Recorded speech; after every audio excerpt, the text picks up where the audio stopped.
Can we put you in charge? Yes!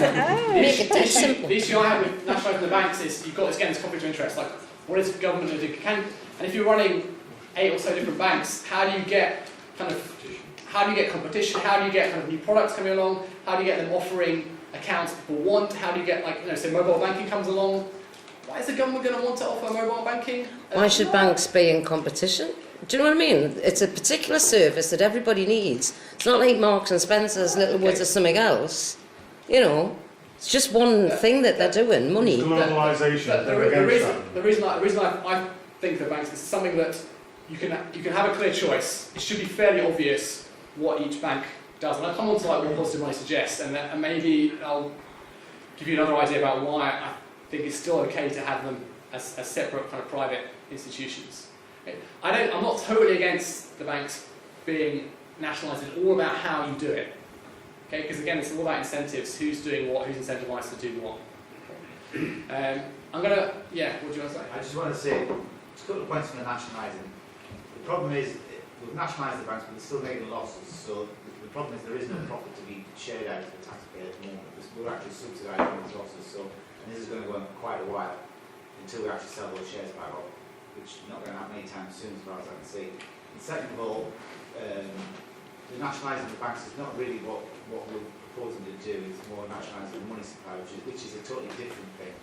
Okay, yeah. So I just wanted to highlight some of the ideas that are out there before I go on to what I think is a really good way of doing it. Okay, so there are kind of 3 points to this, and the key point that I want to get across, and that positive money is an organisation trying to push, because it's easy, it's quite easy to sell. It's simple, and it doesn't require an understanding like I've been going through in the last hour. Because I've been going through in the last hour how banks work, I'm going to tell you how the other 2 bits work. But the key point is this one here, 3, except for I put government, and it's not government. It's exactly what you said. It's an independent, okay, transparent institution that creates money, like you said, in line with strict kind of maths, essentially. Okay? You can do this, for example, by having an inflation target at 2%. And you create money by, essentially like by QE, but rather than paying it to buy bonds, you push it across the Treasury. The democratically elected government of the time then spends into the economy, either by, if it's conservative, probably by cutting taxes, so people have more money to pay. If it's more maybe a Labour government or another government, they then build more roads, or they build more hospitals, or they hire more teachers, and it gets into the economy that way. Okay? Now, if inflation gets up to kind of past the 2% mark, you stop creating as much money. It falls again, okay, you can create more money, and that's a way you could do it. Okay. Isn't that what the Bank of England does right now with like interest rates? How it manipulates that? So currently the Bank of England tries to do that by interest rates. So for those of you who are aware of the financial news, they also have Bank of England base rate. Okay, what's the Bank of England base rate? Now the reason that's important is because the amount that banks lend is determined by how keen people are to take those loans on. Now, if the interest rates are high, less people are going to want to take loans out. Okay? Now, if you set the Bank of England base rate high, it means the bank can borrow from the Bank of England only at higher rates. Right? So when a bank has problems accessing reserves, if its reserves are falling low and it goes, I have to go to the Bank of England to get more money, they need to put. Sorry, 1 second. They need to. Don't take a photo when I'm doing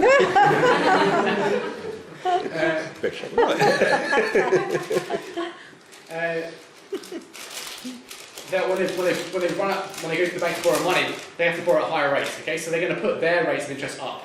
All right, and so banks vaguely keep their interest rates in line with what the Bank of England base rate is. So maybe 2 or 3 percentage points above it. Okay, because that's what they can borrow from the Bank of England. Okay, Bank of England base rate goes up, their interest rates go up, less people borrow, less money is created, money supply doesn't expand as much. And in fact, if people really stop borrowing, then people are paying back more loans they're borrowing and the money supply might shrink. Opposite is true. If the Bank of England lowers its base rates, the Bank of England's rates come down as well. All right?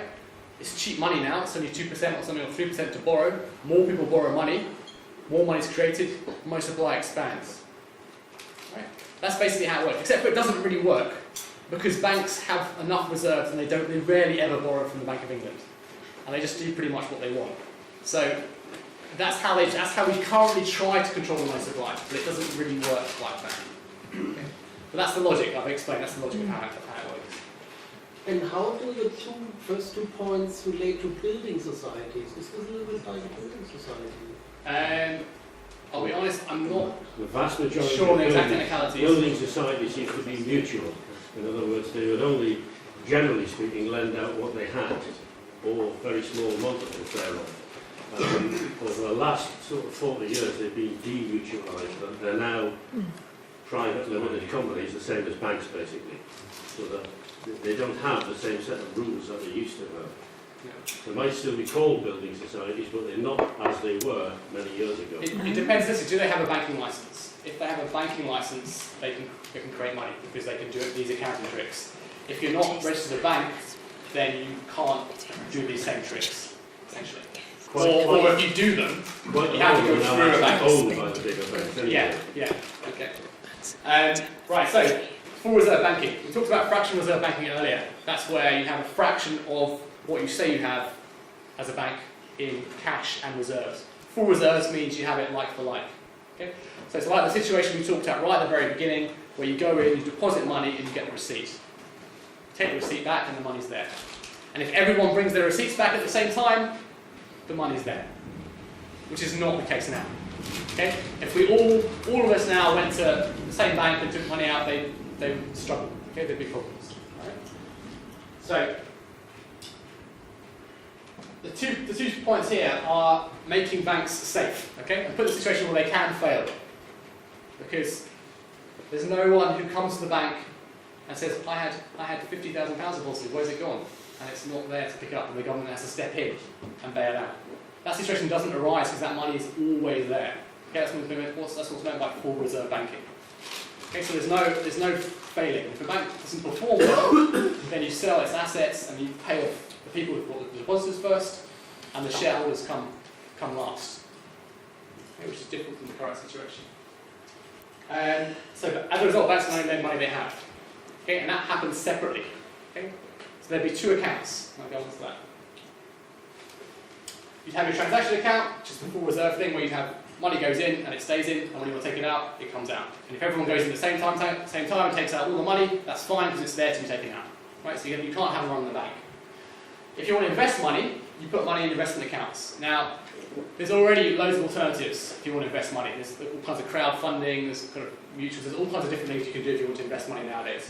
But if you want to invest in the bank, you basically, like you do with these other options, you put a set amount of money down, and you say, I want to get this much interest back over a particular amount of time, and they would have to tell you where that money is being invested, so you start to get some kind of social control over where money is put. At the minute, when you put money into a bank, you lend it to the bank.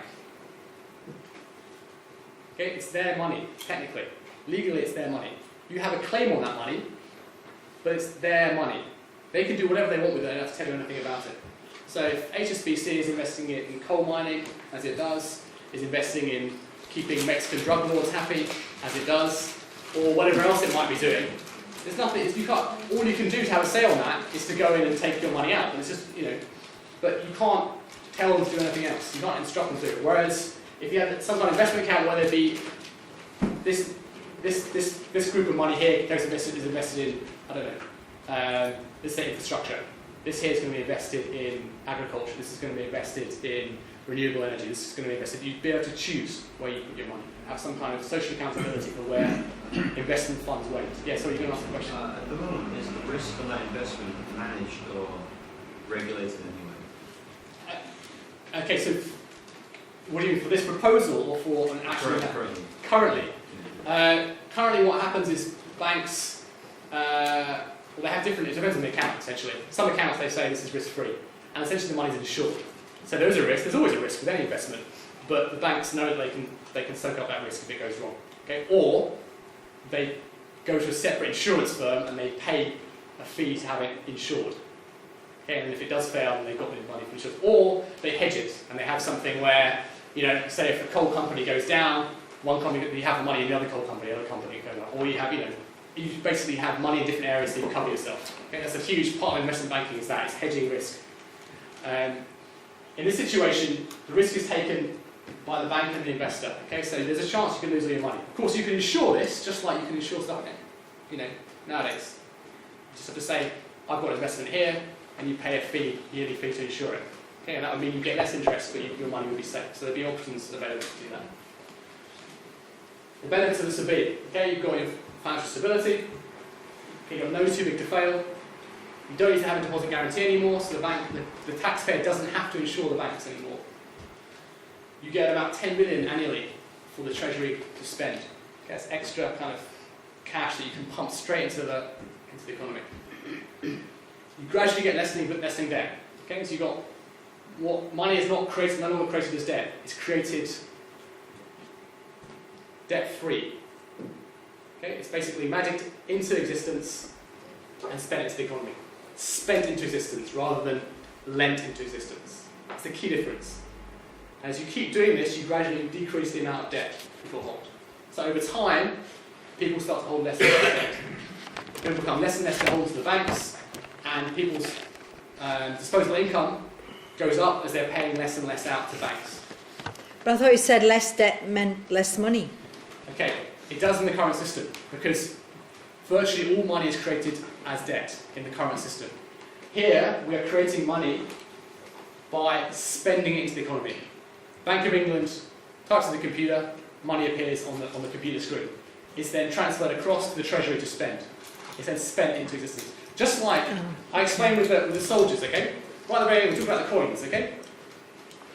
That money isn't lent to the soldiers, that money is given.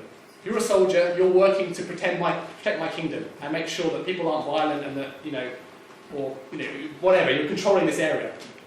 So you give them the coins. That money, you're paying them, you're spending it on their wages. That money is not lent to the economy, it's spent to the economy. You then take it back through tax. It's kind of the same thing. You're not lending it, you're spending it into existence. Less than the 5% sector influence, hopefully have more sustainable growth because you're looking more long term, it's less about having to pay debts off. And you have banks as useful social institutions, what's called democratisation of investment capital, because people are now making choices about where their money is invested, rather than just going, it's in an account. You have to be told, to know where it's going. So, this is what's happened at the top here. We've had £375 billion worth of quantitative easing. Again, the same way. We've gone to Bank of England, typed in the computer, and that money's appeared, and they've gone, let's buy some government bonds, money loaned to the government, and they've gone and bought those, and it's then just gone straight into the financial sector. And you've got this huge stock market bubble at the minute.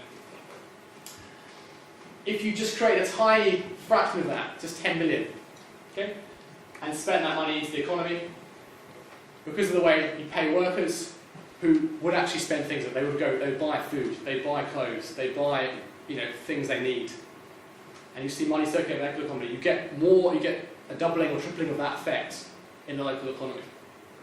Okay, and through that, then you create more tax revenue. So hopefully this should be fairly self-explanatory.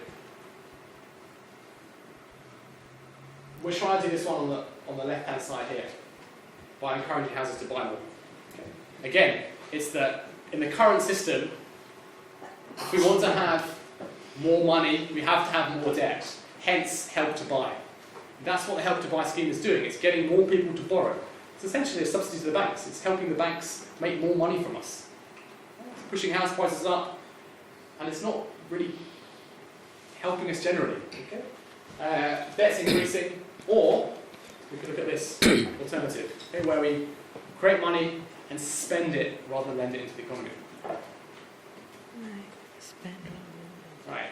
Here's some of the frequently asked questions about these proposals, because a lot of people are like, I'm going to address these first, I'm going to leave a couple of points summary, and I'll open the floor to questions. Okay? So, Won't banks need to charge for accounts? So currently, because banks can make money by doing this whole accounting trick, if you tell them they have to keep all that money in place and they can't lend anything out unless it's put in a separate investment account, aren't they going to start charging for accounts? And the answer is maybe yes. Okay, it all depends on what other products and services they're selling you. Okay, so that's one of the disadvantages potentially of the system. Okay? It's not going to be very much, and the benefits of having a full reserve system would massively outweigh any small account fees you might have to pay. Bear in mind as well, banks often sell insurance products, they often advertise to us. I mean, you've got adverts on ATM screens now, which are in advertising space they sell to us. I mean, there's a whole host of side benefits for a bank to you having an account with them, not just the fact that they've got your money there. Functioning global system. People go, how will this work in the global system? I haven't heard any good argument why that wouldn't work. They say, but it wouldn't work in the global system. And you can ask why. Have a think. If you can think of some good reasons why, I'll try my best to kind of try and address them. Okay? But I can't see why it wouldn't work in the global system. If anything, if you have a system where your money is guaranteed, the banks are safe, the banks can't fail. If you're an investor looking at investing in the UK, and that's the situation compared with other countries where banks are going to fail, where are you going to invest? You're going to look at the UK. The third one, why am I Germany? Okay? So people talk about, well, if you create money like this, if you spend the economy, aren't you just going to have a situation where you get massive inflation? Well, we currently have massive house price inflation because virtually all new money is lent into existence to buy houses, and that's why house prices are going through the roof. Now, Weimar Germany had its entire productive economy destroyed by the First World War. It then tried to print money. And that's kind of where it went down. If you look at all these examples in history where you have massive hyperinflation, the economy's been destroyed first, then they've tried to print money, and then you've got the inflation.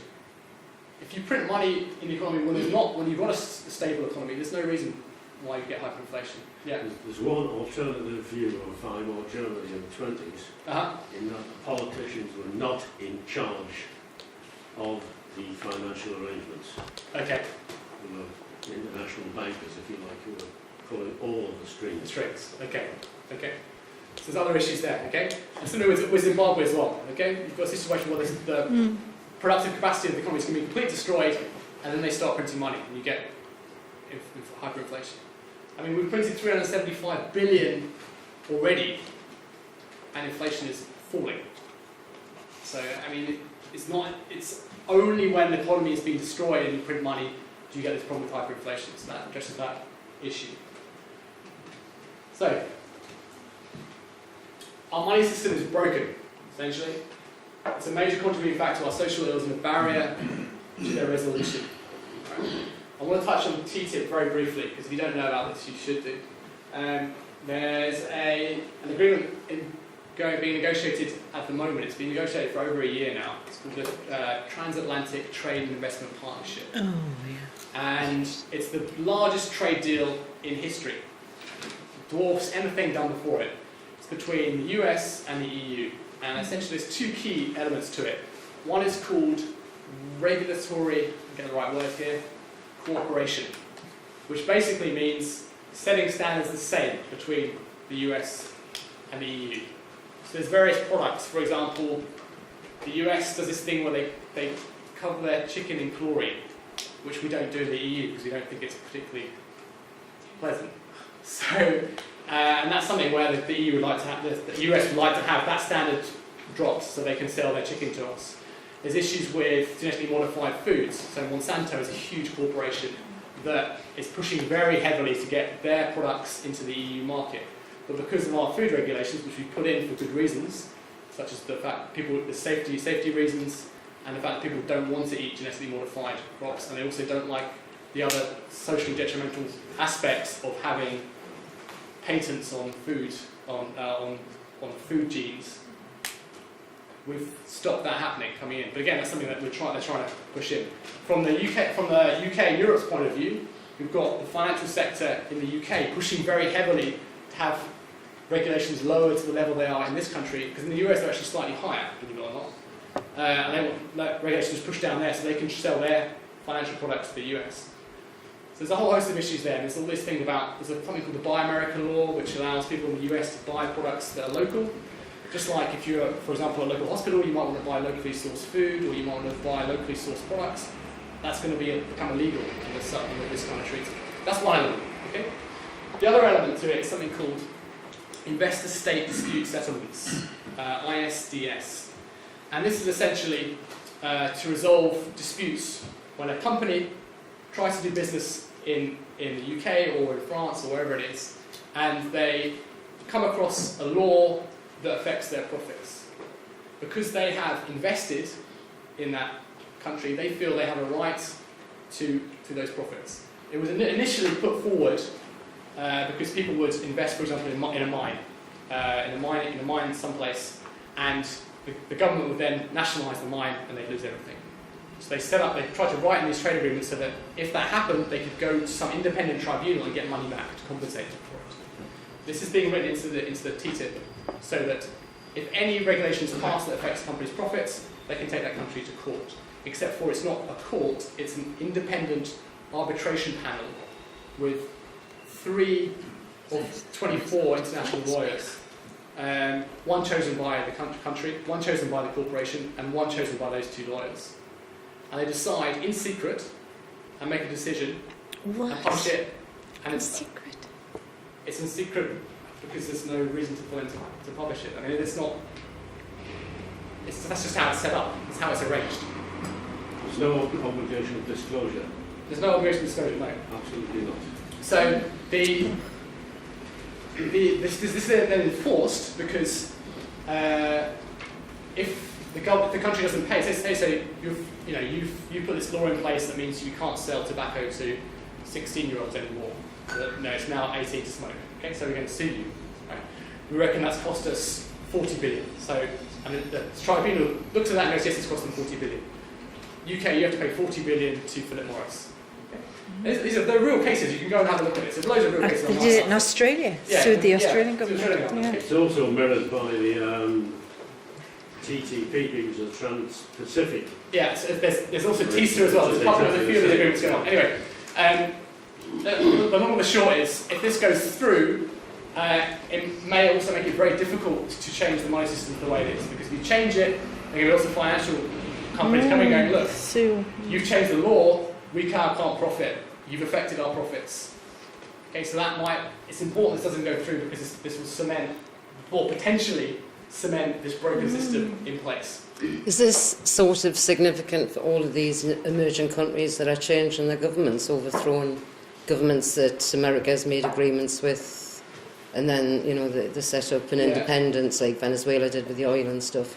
So these countries will then be liable, if they have a changed government, to be taken to court. I'll tell you how it's enforced, just so you can have an idea, because I didn't get how it's enforced initially. Basically, when you run a deficit, when the government spends more than it takes in tax, it has to borrow money. And it does that by issuing bonds. Okay? Now these bonds are sold internationally. Some of them are sold through the US, because that's a huge market for these. Now, because the law is now such in the US that these tribunals are legally enforced by a law in the US that allows them to sue a bank in the US that would sell their bonds. So that then stops them selling bonds. So fine, if you can get away with not selling your bonds, not running a deficit, or not selling your bonds at least to the US, then potentially you can get away with not paying these arbitrators.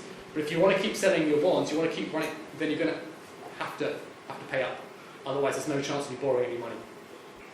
So that's how it's enforced.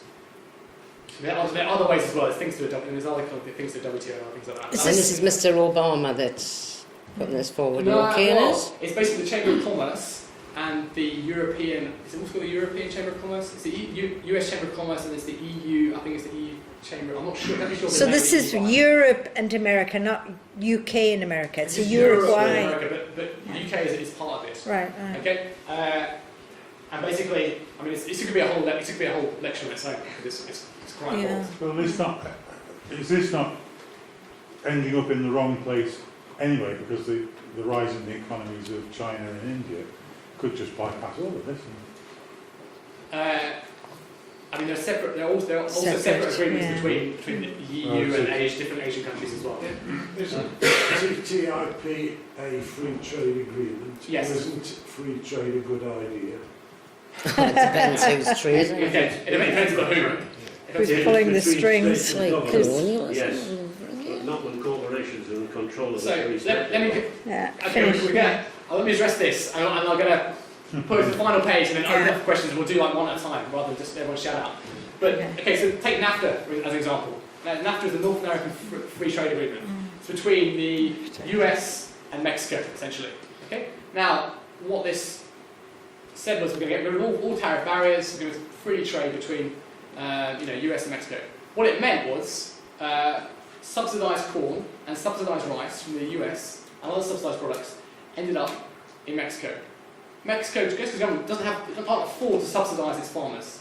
It has like a locally kind of base. It doesn't have a huge agribusiness running everything. Okay? At least it didn't. It does now. Okay? Farmers couldn't afford to compete with cheap American imports. They then basically got pushed off. Okay? Many of them then tried to cross into America to go and work as meat packers or work on the farm. And it caused a whole immigration issue going in there. And you end up with all this subsidised food ending up on the Mexican market. So it wasn't very good for Mexico. It might have been good for American business, not necessarily good for other low-paid American workers either, because now they're competing with all the Mexicans who've lost their jobs and have come across the border to work in the US. So I mean, that's just, I'm not an expert on free trade agreements, but that's just one example of the negative effect of a free trade agreement that I'd like to kind of highlight. The same thing happened between the EU and African countries. EU countries exported food into different countries in Africa, put chicken farmers out of work in Angola, sell onions cheaper than they can grow them. So the EU were equally as complicit as America. Probably a good place to look up and to read about this. If you go to, it used to be called the World Development Movement. It's now called Global Justice Now. GlobalJusticeNow.org. They're an excellent charity. They look at the root causes of poverty. And especially to do with these kind of trade agreements and where funds are being used to help multinationals basically buy peasant land and push poor people off their land, essentially. But isn't the EU essentially a free trade area, and hasn't that brought prosperity and security for the past 40 odd years?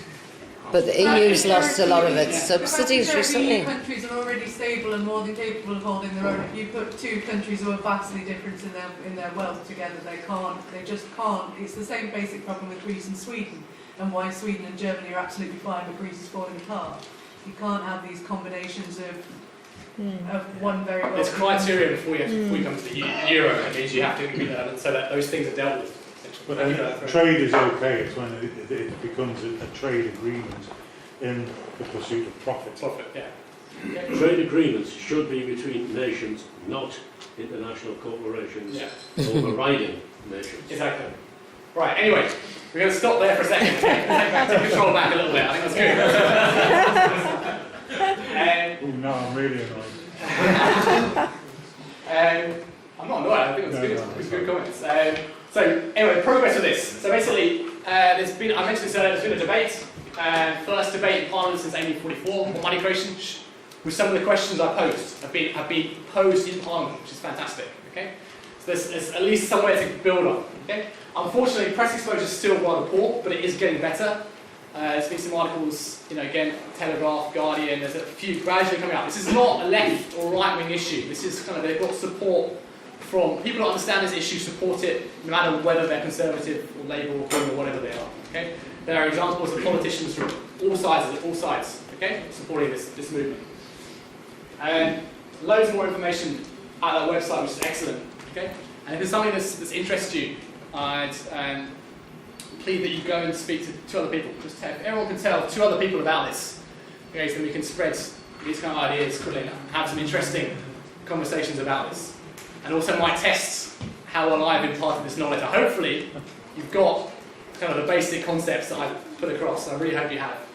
And if you haven't, there's a little bit of time to ask some questions now. So, if you just could, do you want to run this, Sam? Or We've got, it's getting on a bit, we've got about 10 minutes for questions. So there's a lot of people in the room. If you've got a question, can you try and keep it quick and to the point? Just so we can get around as many people as possible. I know it's been quite an interactive session already and there's already been a lot of questions, but some people haven't spoke, so we'll try and get around as many people as possible, but I'm going to time box it for 10 minutes if that's alright. Okay. Just yeah, get your hand just stick your hand up, and I'll take 3 questions and I'll come to them. Yeah. So. Okay, I'm really interested. I've not really come across positive money much, but you made a lot of big meta-narrative claims about positive money, and I was wondering about the modelling aspects of it, of how you could actually legitimise those claims. Does that make sense? Okay, alright, good. Yeah. Your whole basis is on the fact that you'd have an independent body that would set the inflation, like where we want to go for and how much money would print, but it would be it would be influenced by a corporation or a bank or the government. Yeah. But how could an independent body with so much power not be influenced when it arguably would be more prone to be pushed by the government and banks to you do this, you could do this? Okay. It just doesn't seem like it would work. Okay, good. Anyone else? Okay, so those 2 points. First one, I'll come to the first one about how would you stop a independent body being influenced. Okay, and that's a very good question. Okay, essentially all you can do is make it as transparent as possible. I mean that's how generally you fight corruption anyway. Is you say this is how it's going to work. And we're going to lay it bare so that everyone can see, and we're going to make sure that everything you do is published and accountable for everyone to see what goes on. Okay, and that's essentially all you can really do. I mean, if you have any other bright ideas about how you make an institution more independent, what are you going to say? Well, obviously the answer is that it's the Monetary Policy Committee which sits already in deciding interest rates. They are independent by the Bank of England. So possibly may suggesting something similar to that. So they're just setting the amount of money the government can spend and then passing it over to the government. Then it will not be the government that's what they spend it on. But they still have to report and do the minutes as they do now. So they're all open before. So yeah, it is a critical point. It's a critical control point, and obviously you have to protect them very, very strongly. Great, you're right. There is an issue there, but and if keep you changing out the individuals or on it. yeah, I mean you keep it transparent, you publish what you're doing, and you make sure it's very clear, have a very clear mandate. And with that, you should have a system that works well and is not influenced unduly by the powers we talked about. You talked about the modelling aspect of it. Yeah, I mean, basically it's that, science and economics, in my opinion, are wonderful vehicles for creating often unsubstantiated claims, a very positive view of things, but the nitty-gritty of social phenomena is actually an absolute nightmare to model for that. I agree entirely. So it's almost how we create, these big discursive claims and link it back to a model to create faith. So in other words, how is that being done, if at all? Okay, so there's very in-depth modelling. If you go onto the website, they've laid out all the numbers in the report. It's called Sovereign Money, is the name of the particular plan to create the 10 billion into the economy. And the numbers of 28 billion come through that, okay? And they've got the model, it's all laid out on that website.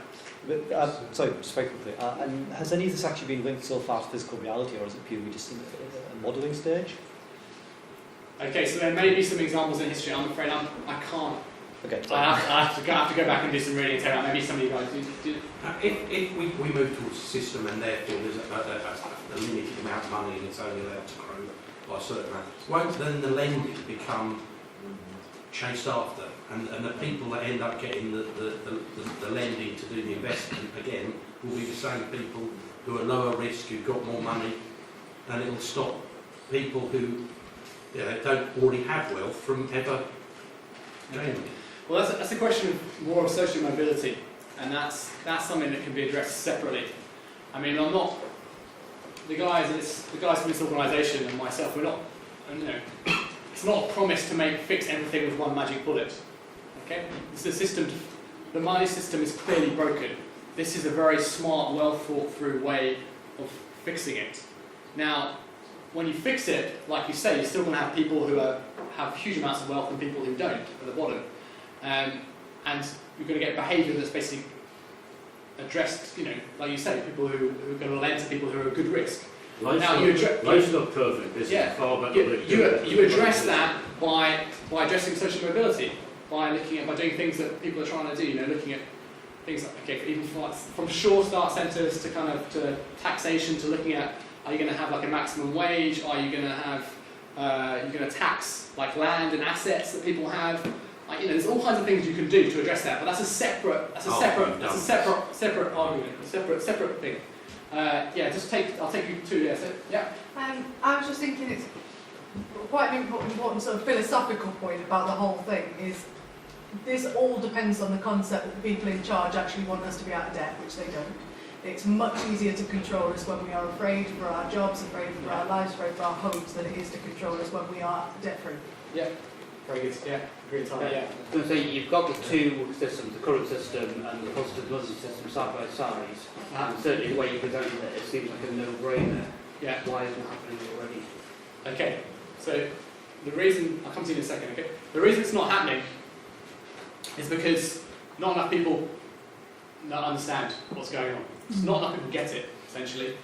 This group here, they had, I did a talk back in 2013, and there were, I think, 10,000 supporters. There's now, I think it's about 40,000 supporters at the minute, this group. So they're growing, they're doing stuff internationally, but still, that's not, in 2 years, it's not really enough. It's not really enough to. It needs to be 60 million. It needs to be kind of in the 500,000s, like millions, to really kind of generate momentum. Okay, that's why I'm asking that you kind of tell people about this, because that's the only way you generate the momentum to fix this. The other thing is the kind of this established interests. There are established interests, many people who don't actually understand the system but are benefiting from it, who are kind of also people who are powerful and also maybe poo-poo the idea. It's like, I know how this works already, and I'm not willing to listen to other ideas. In a globalised system, how do we stop the money leaking out? Okay, I'm going to answer that in a second. I'm going to go to you because you had to. If everyone's alluding to a sort of system that the money creation can't be manipulated, what are your opinions on things like Bitcoin? I've got to mention it, where the money creation is predictable and eventually will be finite and cannot actually be manipulated by any government body, any corporation, anything. Okay. All right. So I'll answer that one first, and I'll come back to you in a second. Okay. So I think Bitcoin's a very useful tool to have alongside national currencies. I wish I knew a bit more about it. I understand it's basically, you've got certain solutions to an equation, and each solution is essentially a Bitcoin, roughly. And then as you verify the transactions that happen, you can create more coins, and then you actually get up to a finite number of coins, which is the maximum number of coins in circulation. So you're rewarded for checking the system, making sure. As you make the system more secure, you're rewarded for it. You're rewarded for it. I like the idea. I don't see a problem with it being there at the same time. The issue with having a finite amount of money is that you've got this issue of amount of money chasing amount of goods, and if you have more goods, same amount of money, things start to get cheaper, and then you get issues with with deflation. And the big problem with deflation is that you still owe, if you borrowed money, you still owe the same amount of money, okay, but you're getting less. So your debts get harder and harder to pay off. That's the main problem with deflation. So that's the problem with a fixed money supply. And problems with things like gold, we have a fixed money supply. Right? I mean, there's other issues with gold, like the fact that its value fluctuates because it's a rare metal. It's a metal that you can use in electrical components, for example. If you design particular electrical components that are very useful, then you're going to need more gold. Demand's going to go up. It's going to come, its price is going to go up.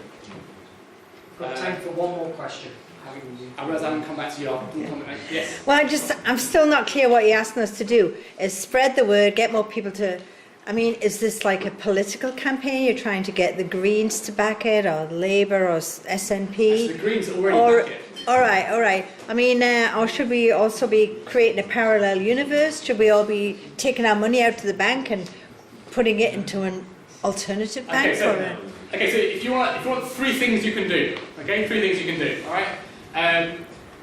First thing is you can go on this website and sign up and find out more. Okay. Second thing you can do would be to go on to 38 Degrees and get involved with their TTIP campaign. Oh, I did already. All right. And I had a third one on my mind, and now I've talked about it. Moving money out banks? Yeah, change your bank. Change your Credit bank. unions. Yes. So there's a big change your money campaign going on at the minute. All right. It's called Move Your Money. Go to moveyourmoney.org.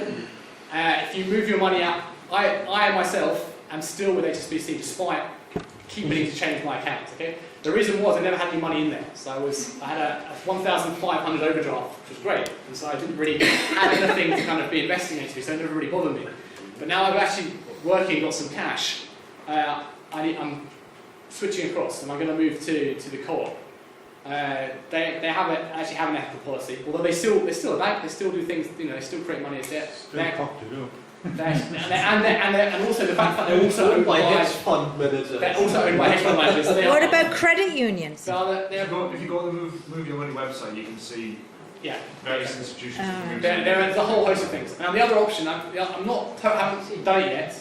The other option are things like crowdfunding. There's a lot of excellent kind of like crowdfunding ideas. You can invest in renewables, you can invest in whatever your bag is. There's also public banking in the States and South America, which is going like wildfire. Okay.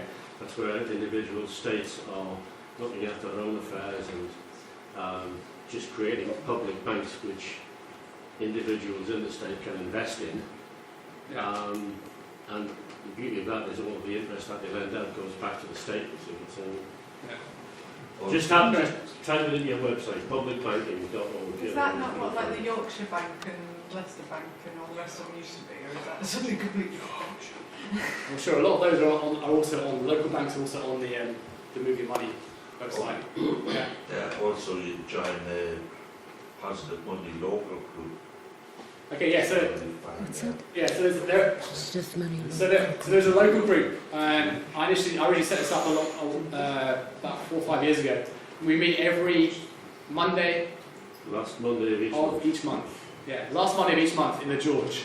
And so that's 6:30 is it usually? 6:30, okay? And basically, just aim to kind of discuss, better understand these ideas by talking through. That's how you learn. You learn by talking. That's why I've got you talking so much today, to try and really get your head around these ideas.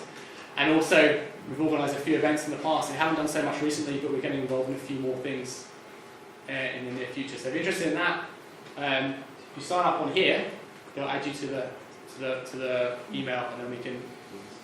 The local email anyway, so you can send out events on there. We'll put events up on the main website.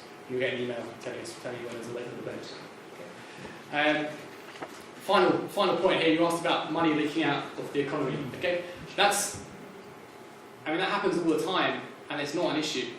Okay, and the reason why is because if you get money sitting out But is that not why corporations get so massive and we end up with 80 people owning most of the wealth? Are you talking in terms of just in the global? Are you talking in terms of company comes into Africa, builds a mine, mines the lots of stuff, companies come in here into the UK. They buy our water, sell it back to us, and disappear some of the margin from that. I would imagine. I don't know. Okay, again, that's a separate issue. It's a separate issue about sovereignty over our resources and resources that we kind of need. No, that was just the example. It could be car manufacture. It could be anything that we consume. Yeah. Anyway, any money that goes out is going to affect the money supply. Okay, and that's going to prices will adjust depending on the money supply. Does this mythical body in the middle then just start churning up the? Well, if money leaks out and the money supply shrinks, okay. But is that really, say, if you've got pounds in France, what do you do with pounds? You can't. I don't know. You might put them on the walls. I don't know. But you change millions of euros. You buy other currency with them. So it doesn't really quite work. But if money was to kind of leak out, I'm just thinking of the leakage thing. It doesn't matter what it's for. It's just money will leak out. When I was a kid, parents travelling abroad, they were only allowed to take £50, was it? Out of the country? Yeah. It doesn't matter because you can just print. You just print more. That's what we're doing. Okay, can we wrap it up there? Because we're getting on a bit. So, I'd like to say thank you very much, Richard, coming and giving this talk. And it's great to have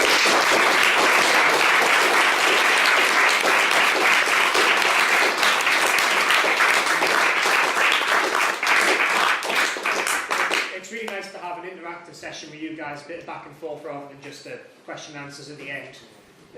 Richard, are you sticking around for a while, or are you going to... I've got a 10-day-old baby that I've got to get back to.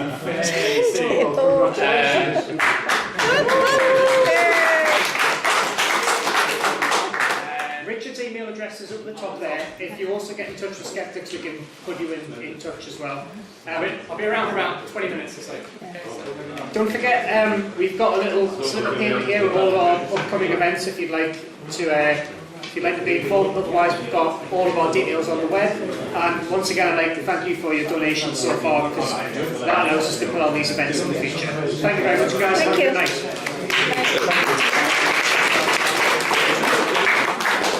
You'll be learning a whole new definition of money.